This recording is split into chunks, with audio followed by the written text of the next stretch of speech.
সরকারের প্রবণতা দেখছি বাংলাদেশের সকল প্রতিষ্ঠানকে দলীয়করণ করা, সেটারই একটা ধারাবাহিকতা। মাননীয় স্পিকার, আমরা দেখেছি বাংলাদেশ ব্যাংক দখল হয়ে ব্যাংককে দলীয়করণ করা হয়েছে, স্থানীয় সরকার প্রতিষ্ঠানগুলোকে দলীয়করণ করা হচ্ছে, এমনকি ক্রিকেট বোর্ড, সেখানেও মাননীয় স্পিকার দলীয়করণ, পরিবারকরণ সবকিছু করা হয়ে গেছে। আমাদের মাননীয় মন্ত্রীদের সন্তানরা সেই ক্রিকেট বোর্ডের সদস্য হয়ে গেছে। এখন আমাদের জুলাই গণঅভ্যুত্থান জাদুঘর, সেইখানে মাননীয় মন্ত্রীকে কেন সভাপতি হতে হবে?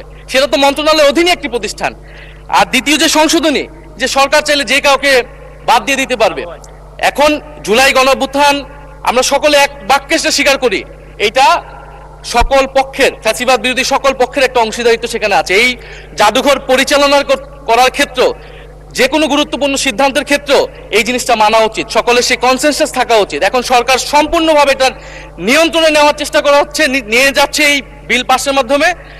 ফলে আমি আপনার কাছে এটার অনুরোধ জানাবো, আহ্বান জানাবো সরকারের প্রতি, যে সংশোধনী বাদ দিয়ে এটা এখনই যেই ভাবেই এটা বিল ছিল, যে ঐক্যমত হয়েছিল বিশেষ কমিটিতে, সেই অনুযায়ী যাতে এই বিলটি আবার পাস করার ব্যবস্থা করা হয়, বা সেই অনুযায়ী আইন অনুযায়ী ব্যবস্থা গ্রহণ করা হয় মাননীয় স্পিকার। আর না হলে আমাদের এখানে থাকার কোনো দরকার নেই। সরকারের নজিরবিহীন যেভাবে দলীয়করণ চলতেছেন প্রতিষ্ঠানগুলোকে, আমাদের দেশে প্রতিষ্ঠানগুলো এই কারণেই দাঁড়ায় না, কারণ সরকার, তার দল, তার গুন্ডা বাহিনী, রাজনীতিবিদ সবকিছুকে তার নিয়ন্ত্রণে কেন থাকতে হবে? মাননীয় স্পিকার, আপনাকে ধন্যবাদ।